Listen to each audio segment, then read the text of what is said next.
മമ്മൂട്ടിയെക്കുറിച്ചും സംസാരിക്കണം സുമോദ്.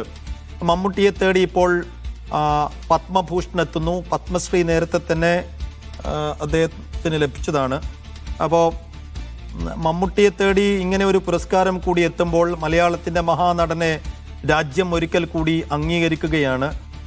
ഈ അദ്ദേഹത്തിൻ്റെ കലാരംഗത്തെ ഈ വലിയ യാത്രയിൽ എത്രമാത്രം വലിയൊരു നാഴികക്കല്ലും എത്രമാത്രം വലിയ ഒരു പുരസ്കാര നേട്ടവുമായിരിക്കും ഇത് സുമോദ്?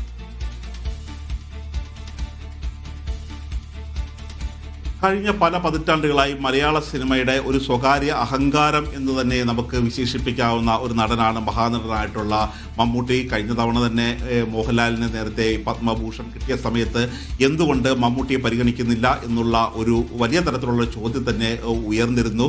കാര്യം മമ്മൂട്ടി നിരവധി ദേശീയ പുരസ്കാരങ്ങൾ നേടിയ നടനാണ്. ഇതുകൂടാതെ ഹിന്ദി സിനിമയിൽ കൂടാതെ അഭിനയിക്കുകയും മാത്രമല്ല ഈ മലയാള സിനിമയിലെ മികച്ച റോളുകൾ മികവോടുകൂടി കൈകാര്യം ചെയ്യും. മികച്ച കൈയടക്കത്തോടു കൂടി തന്നെ ദേശീയ പ്രാധാന്യമുള്ള പല സിനിമകളും അദ്ദേഹം ചെയ്തിട്ടുണ്ട്.